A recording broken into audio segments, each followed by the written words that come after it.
what's going on, everybody? Welcome back to another episode of A Drink with Jake, episode number 5. We are here with a buddy of mine, Jake Jacobson, and I actually grew up knowing this kid when he was real little, which is funny. Trampolinist in the gymnastics world. Family was involved, he was involved, and we kind of came full circle back to Reno, where we both live now. Kind of crazy. I went to a concert and I ran into you there. So, really had no idea that this guy was into the music industry now. So we're sitting down, we're going to hang out a little bit. But yeah, welcome, man. Thanks for coming.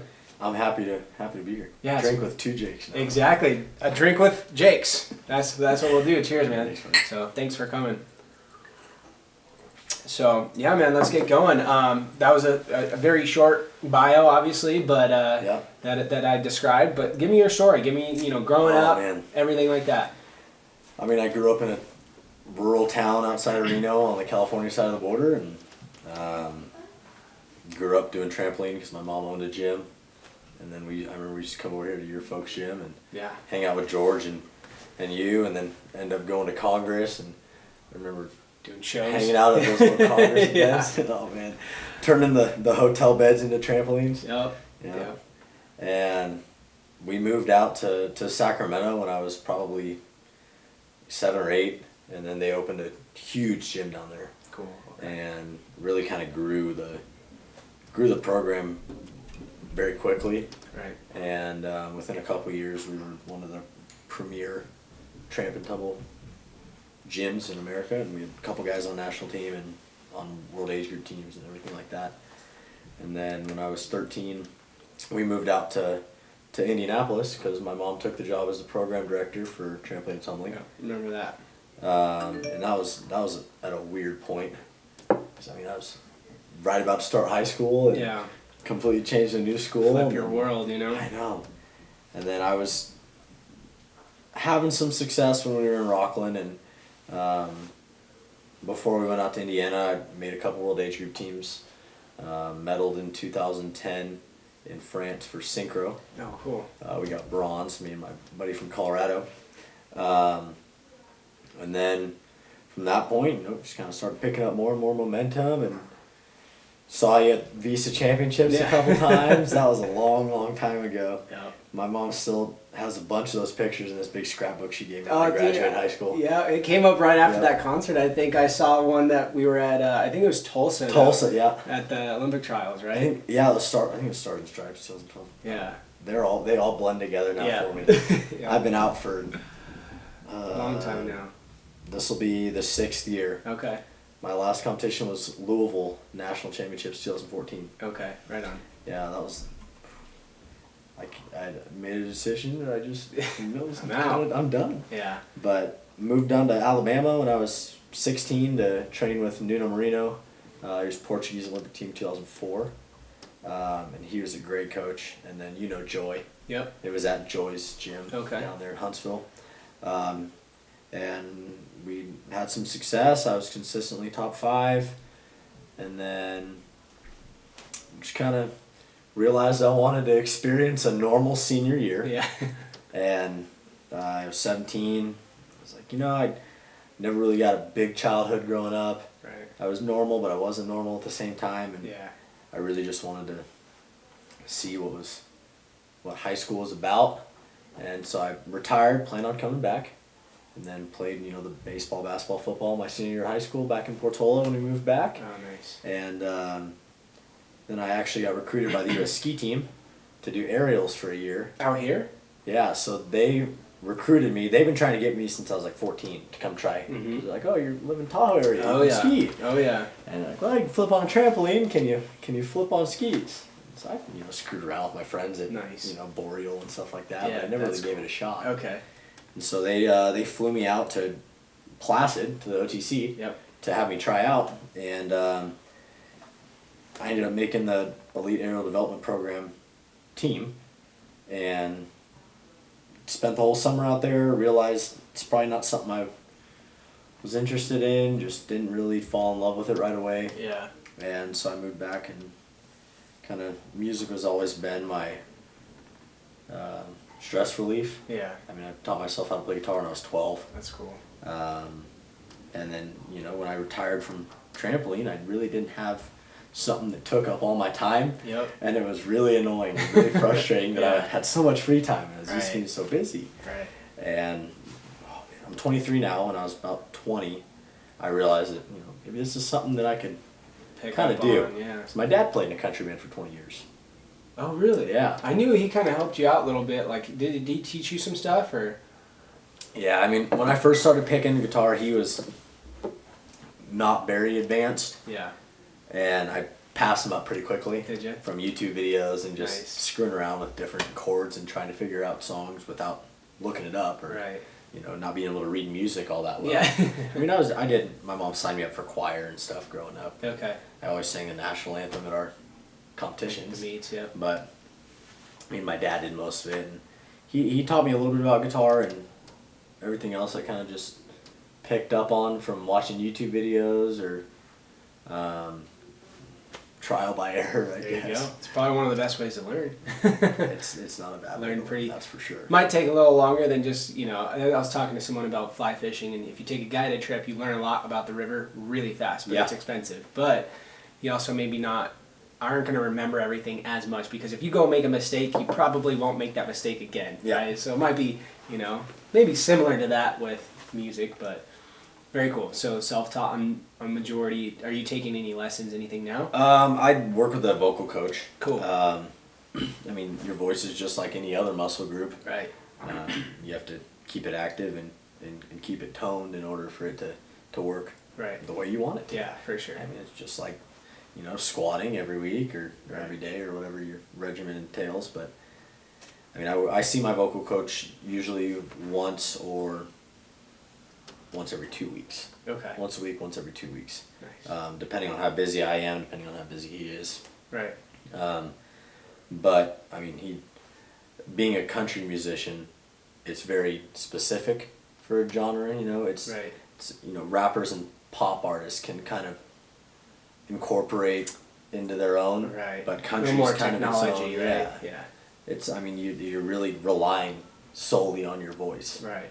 And I never really knew what it entailed. Yeah. On the vocal side of everything. Exactly. You just think, I show up and sing. Yeah. No. Yeah, a lot more goes into that. Oh yeah. And I mean, I'm familiar with having to work hard every day of the week. And I mean, it's just like there's a lot of similarities with trampoline. I do different exercises for my vocal cords every day. I do breathing exercises. And then, day of a show, I usually don't talk much. Right. Just like with gymnastics or trampoline, you're not going to go run 15 miles before you have a big competition. So it's kind of, I found there's a lot of similarities. Right. That's cool. Being at a high level in a sport between music as well. Right. It's always interesting to hear that because, I was listening to Joe Rogan the other day, and it was a UFC fighter talking about his training regimen, and he was like, we would, during training camps, we would mimic the exact day of a fight, same time. I'd have someone come in there trying to fight me like my opponent. We'd have our fight music, walk everything out just like the meet. And Joe Rogan was like, wow, that is so genius. And I'm like, man, we did that with gymnastics all the time. That was like a very basic part of training. Literally. If you have a competition coming up, okay, what time of the day is it at? Okay, let's march in. We're going to have someone judge you. You're going to raise your hand. You're going to wear the same outfit you're going to wear out there, It's like, that is, so it's cool to see that. It's such a new sport that I think they're evolving to that now. But that transitions to everything. Do you, in the same context, do you do that with country music now? Do you, when you're doing a show, the weeks leading up to it, are you practicing like you're at a show? Are you doing something similar? Or? Absolutely. Yeah. I mean, especially right now with all this downtime that we have. Yeah. We didn't have anything scheduled for 3 months. I mean, we played our last show before quarantine, March 14th. Okay. Yep. And then before that, we had March 7th. Which might have been the one I was at, right? No, I think that was February 4th or something like that. Okay. Yeah, it was earlier. Before, yeah. Yeah, but same venue, the Brew House. That was a cool venue. We were supposed to play with Mac Powell in the family reunion. Okay. And then I don't know if it was because of a COVID situation or what happened before everything kind of broke out. Yeah. But he canceled his whole tour. Wow. Probably. And so we were very unsure what was going to happen, and we have a good relationship with the folks at the brew house. Cool. And so we basically said, look, we'll come take this night over. We'll bring our opener, and we'll sell tickets, and we'll pack the place. Yeah. And we did. We sold probably 200 tickets in 4 days. Oh, cool. 5 days. Wow. Announced Last the show, minute, yeah. sold the tickets, people showed up. That's cool. It was a blast. We had a great time. Yeah, it was super fun. But especially leading up to, a show, we'll have a week. I'm always trying to, because you don't want to come out and play when you're not well known. You don't want to come out and play all of your stuff, right? Because then people aren't going to be into it. Sure. So you've got to have some stuff that's going to be recognizable for the audience. Some covers. Really get them engaged. Okay. And so we do a lot of throwback covers. Cool. We do Folsom Prison Blues. Yeah. We do brand new Man Brooks and Dunn. Yeah. I mean, there's a number of newer songs that we do, but I try to limit it because that's not necessarily the genre that we fall under. Right, okay. That newer country music. Yeah. We're kind of more neo-traditional country. Right. Which is similar to like the Randall Kings of Texas. Yep. Josh Abbott Band. That's cool. Those kind of guys. Yeah. So we fit in pretty well with that Texas scene with our sound. Right. But I mean, 3 days before a show, we'll run through the exact set list. We'll take our 15-minute breaks, depending on, because we do play bar shows and venue shows, so we do both. And the main difference, big difference in those, or yes and no. We're gonna play a lot of the same stuff, but depending on the set lengths. Gotcha. So, like for instance, when you came to our show, we played the 45 minutes right before Logan Mize. Right. So that's gonna be our 7 to 8 best songs. Right. We'll throw 2 covers in, play 6 originals. Yeah. Kind of keep them involved, but it's us. Yeah. Like, here's my brand of country music. Right. And as opposed to bar shows where you're kind of just there to be there, Right. kind of thing. Not so much promoting, more for an entertainment. Exactly. Hanging It's out more kinda. just, no, I wouldn't say background music, Yeah. because I have played a lot of shows like that. Right. Whether it be acoustic or have the boys when we first got started out. Yeah. And you're just kind of there to practice and I feel like make that's a buck or two. Yeah, that's where it would be. Is you're not so serious about it, but you are serious about it, but you're just getting into it, Yep. or you're not so serious about it where you just want something to do. It's not going to be the main show, but I could see that for sure. Yeah, so we'll play like a 3-hour bar set, and you play an hour or 45 minutes and a 15-minute break. Yeah. 45 minutes, 15-minute break. 45 minutes, and then we're done. That kind of. Right. And sometimes we stagger it differently depending on the day, or like a lot of the times, you have all these outside factors. For instance, if I were to get a cold, Right. that's going to change the set. Oh yeah. Because I'm not going to be able to sing some songs because my range is different. Okay. I mean, it's the same thing as having like an ankle sprain. Yeah. Where you're going to be limited to what you can do. Right.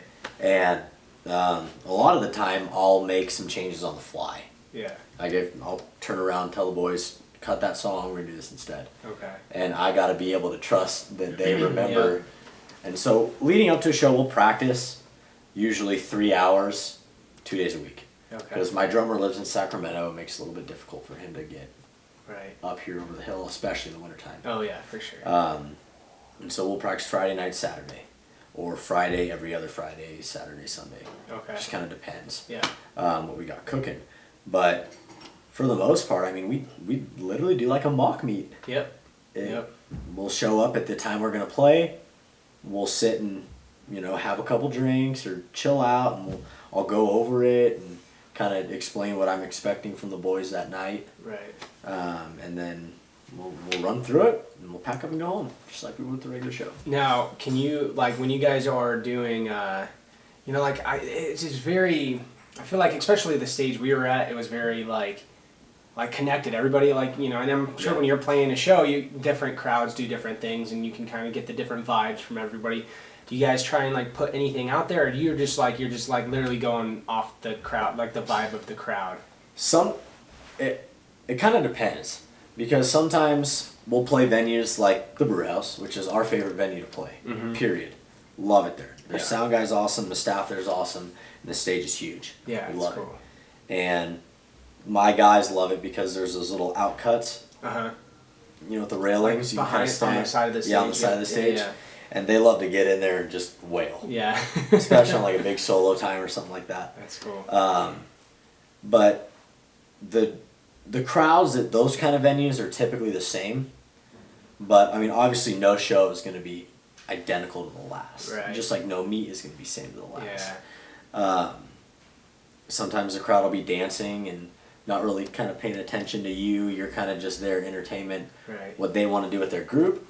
Or sometimes everybody's glued right to the front of the stage. Right. And that varies venue to venue. Okay. That's Especially if kind it's of a song bar that or you... concert hall. Yeah, okay. Especially if it's a song that's probably, like, if you're doing, like, a cover or something that's more, like, of a throwback that everybody knows, I'm sure they might be a little more glued than, if you're just kind of sitting there hanging out, enjoying it, chilling, so... Absolutely. We really enjoyed it, man. It was, like I said, it was crazy to, run into you there, and we were like, oh, wow, these guys are good, and, if you go to certain ones, and it's crazy, like we were talking about this earlier, there's some bands out there that you feel like would be more popular than they are. They have success, but it's not like, Luke Combs or Dierks Bentley, those guys that are like on the Today Show, this and that. It kind of like, I feel like that was like the sound I got from you guys, even though, like, how long have you guys been together? How long have you guys been? I got my band 10 months ago. Okay, so you guys are pretty new. Pretty fresh. That's what I was going to say. It felt like a good vibe from the group, but it felt like you guys were, like, it's just impossible, I feel like, in the music industry to be together for 10 months and, like, blow up. Yeah. Right? Unless you have some extreme connections with people or something. And, I mean, Luke Combs, I was watching, I can't remember what podcast, or he was on Bobby Bones. That's what it was, the Bobby Bones show. And I guess when Luke got to Nashville, the first two people that he met with were like, you're terrible, you can't write songs, you will never be successful in the world of country music. And, he just gave him the middle finger and walked off. Oh my And gosh. then, here we are 3 years later, and he is arguably the biggest name in country music right now. Yeah, it's nuts. And well-deserved. He really deserves it. Yeah, he's a down-to-earth fella, he works hard, he writes songs that anybody and everybody can relate to. Right. And that, as a songwriter, that is your goal. And he's good, man. Yeah, He's phenomenal, and he's a hell of a performer. Yeah. He gets the crowd active, getting on stage and shotgunning a beer, middle of Right. the set. Like, that's a power move. That's and awesome. I mean, that is the most fun show that I have ever attended as a fan. Yeah, okay. And it's funny because you kind of get into this borderline of, like, I don't want to seem like a fan, I want to seem like a peer. Right. But, I mean, I flat out told him when I met him, I was like, dude, you're one of my influences. Yeah, that's like, cool. I sing country music, and I just want to thank you Yeah. for kind of paving the way Right. for the not mainstream country Right. that has taken over country Right. radio in the last 5, 7, 10 years. Yeah. I mean, Keith Urban is a great example of it. Yeah. The dude is a phenomenal guitar player. He's awesome. His stuff that came out in 2002, 2003, like Stupid Girl and all of the Long Hot Summer album. Like, not as trendy for the time that he was in, kind of thing. That was huge. Yeah. And then all of a sudden, in the last 3 or 4 years, he's kind of strayed away from his original sound. Right. And I understand that you got to do what you got to do to be successful. Right. Whether your label demands it, whether it's what you're going to do to stay on top of the radio stations. Yeah. And it's kind of the same thing with Thomas Rhett. He's changed quite a bit in the last 7 years. Right. From the Goes Like This single. Right. To now he's got that Vacation song that came out Yeah. a couple years ago that I'm not a huge fan of. Right. And I don't know if you've ever watched Grady Smith, I think is the guy on YouTube. I feel like I've heard of him. So he does a lot of country music reviews. Oh, gotcha. And that's like Okay, his yeah, whole channel yeah, is just yeah. country music reviews. Cool. And I find it interesting because it's cool to see, he did a video, the worst country songs of the decade, in his opinion. That's funny. Body Like a Back Road, I think, was one of the top ones. And country music was originally the songs about living and breathing the working man life. Yeah. and now we're singing about how a girl's body is like a country road that swerves a whole bunch. Like, somewhere along the way, we lost the true meaning of singing country music. Right. And the John Partys, the Cody Johnson, Cody Jinks, Tyler Childers, Sturgill Simpson, that whole group, Riley Green is another one. It's in that whole momentum of kind of bringing back that original country sound, but still making it modern enough for today's world that we're in. Yeah. And it's really tough to find a balance. Yeah. Because you, as a songwriter, your main goal is just to relate to people that are going to be listening to the record. Right. I feel like it'd be pretty easy to find yourself just getting lost in trying to make music, one that you like, that people like, that the audience is going to like, get views on, get on the radio, do things like that. Exactly. Pretty easy to get lost. But Riley Green's another guy that I came across somehow that kind of reminds me of Logan a little bit, but I like both those guys that I came across that I felt. And then I started seeing them on the radio a little bit, so I was like, okay, maybe they're out there. I'm just not super deep into country, but they're out there for sure. But they don't seem like the Luke Combs that you would kind of think they would be, but they're still awesome. They're super good. And there's a whole different, depending on. So if you're an independent artist compared to if you have a record deal, yes, very, very, very big difference, difficult right? and different. So if you're an independent artist, you're gonna have to hire these people that are gonna produce your radio singles, right? That are gonna distribute them to these stations. They're gonna spin those daily. Compared to if you're signed to a label, it's part of your deal. Gotcha. So you could have the most common deal is the 360 deal. Yeah. So they give you X amount of money for this product. They expect you to release, say, 2 albums and 5 radio singles during the length of that 360 deal. Right. But they're going to take everything, and you're going to be able to keep a main piece of whatever is being kind of sold. Yeah, sold to that. So they may spend $12 million on a music video for you. Right. But you're not going to see a lick of that. Right. They're going to take that to the people that sponsor the video. They're going to take that into their possession, helping fund everything, and then say, okay, we're going to give you you're going to take this guaranteed from your tour. Right. Because that's honestly where you make most of your money. Yeah, touring, right. So a lot of times, if you have a 360 deal, you won't see a lick of what is streamed, right, or played, or broadcast, or whatever. The record company takes all of that and just gives you what they told you they'd give you to begin with. Right, and then you go on tour, and that's where you make the money, pretty much. Exactly. And, the Luke Combs, the Dustin Lynch, the Florida Georgia Line, these top names. Millions and millions and millions of dollars are made from that tour. Oh, yeah. And they get a portion of it. But, you've got the stadiums that have to pay their vendors. Right. So, I was reading an article that said most of the time, and I've never played a stadium show. Okay. We're nowhere near that. Right. That basically says that the stadium takes 90% of the ticket sales, or whatever percentage that they have worked out with the record company. Yeah. That puts on the tour, that pays the tour manager, that pays the day-to-day manager, that pays the guys that are taking the trash out on his tour bus. They've got a lot of bills to pay, basically. And they basically say, we're going to pay you this, this, and this per show. And that's how you get your income. Right. And you could get a guaranteed from a ticket sale. You could get a guaranteed from the arena saying, if we sell X amount of tickets in the pre-sale, you're going to keep that. Mm-hmm. If we sell X amount of tickets after the pre-sale, we're going to keep it. Okay. So but it's all kind of negotiable, depending on who it is. It depends who it is, who you're working with, and who you're a part of. Yeah. And who you are. Right. That's a giant deal. Who you know. Right. I'm friends with a guy named CJ Solar who's been really an awesome aid to me. Okay. And a great mentor. He's kind of been instructing me a little bit here and there if I ask him for advice on what to do in a situation. And he's been kind of guiding me along and trying to help me be successful. But he's an incredible songwriter. He wrote Up Down for Morgan Wallen. That's cool. That was, He's certified double platinum. Yeah, he's another good artist. I like Morgan Wallen. He's got some good phenomenal. stuff. Yeah, it's good. When I had the mullet going, I convinced a girl at a bar that I was actually Morgan Wallen.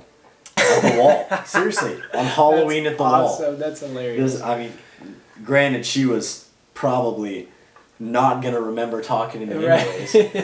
But I had her convinced I was Morgan Wallen. That's hilarious. And she took a picture with me, and I signed, like, I think I signed either her wrist or, like, this collarbone area as Morgan Wallen. And it was hilarious. So if Morgan ever sees this, you got another fan. That's awesome. In Reno. But, that's so funny. I ended up meeting her a couple weeks later, and she's like, "You look familiar." And I was like, God. "No, I don't. No, I don't." That's why you cut the mullet off. That's why. I cut it because I was up at my folks' house in Idaho, and my dad and I were clearing a bunch of blackberry bushes. Yeah. And I was digging through the blackberries and ended up getting my hair caught on the thorns, and I just got mad as can be. All right, I'm just done. And I was like, I'm done with this. Yeah. I can't deal with it anymore. And, it's 2 o'clock in the afternoon. My dad and I have done some yard work. We've had some Coors Lights in the daytime going. And I'm frustrated. I run into the house. And I'm like, Mom, cut it now. And this is like right at the beginning of quarantine. That's so it was like the quarantine crisis haircut. Oh, yeah. There you go. I like it. I regret it and I don't regret it. So I think it was time for a change. Yeah. But at the same time, like I see half my band now has mullets. And I started it and I was like, seriously, you guys didn't grow it out when I had mine, but now that I cut it, you all of a sudden want to do it again. That's hilarious, man. Oh, that's funny. Yeah, I remember one of my buddies actually ran into you, I think, at a gas station. I think he had, a mullet at the same time you did. So he was like, I was telling him we went to your concert. He was like, dude, I think I met that kid. And I'm like, yeah, probably. And he's like, yeah. I showed him a picture when we were at the concert. He's like, yeah, I did. Oh my gosh. What's his name? Suede Malloy. He's a good buddy of mine. He used to cut my hair. He works at a HVAC company now. Okay. Yeah, it was pretty funny. Small world, small town with Reno. Dude, it's smaller than everybody thinks. Oh my gosh, yeah, it is. So, well, sweet man, we're running low on time now. We probably got to like the first half of some of the topics we wanted to talk to. So we'll definitely have to do this again. Absolutely. Once kind of things kick back up, I want to get into some of the topics about touring and what you guys do and some more show stuff. But super fun.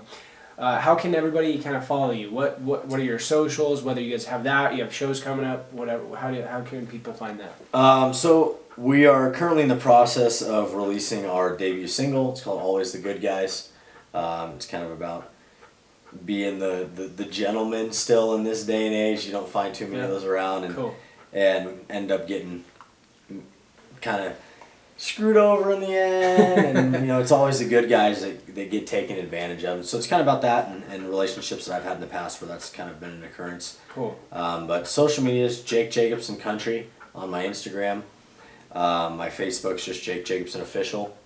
You can kind of follow our pages there, and then the website's pretty much the same as the Instagram, jakejacobsoncountry.com. And then it's got links to my Twitter, YouTube page, all that kind of stuff. I'm really bad at fixing that. Yeah. I need PR. Need PR pretty bad. But we're kind of hitting a block wall here with our distributor. Struggles of being independent artists. Right. Distributing our own music to platforms has been a pain. Yeah. But hopefully we can get it out soon. We just finished tracking the EP. We're in the process of mixing and mastering now. Cool. We're working with a really great company, Sterling Sound in Nashville.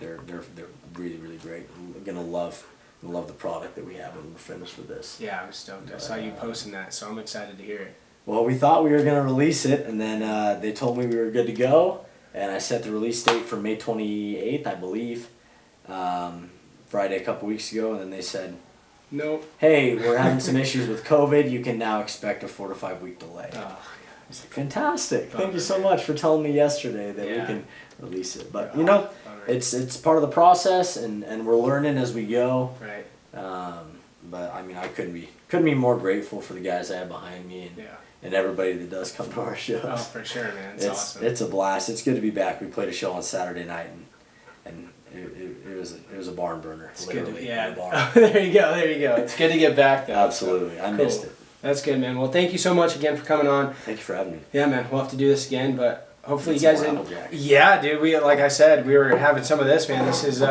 his company actually provides the apples for this, and it's very, very delicious. So Yeah, my parents, Big Valley Acres in Idaho.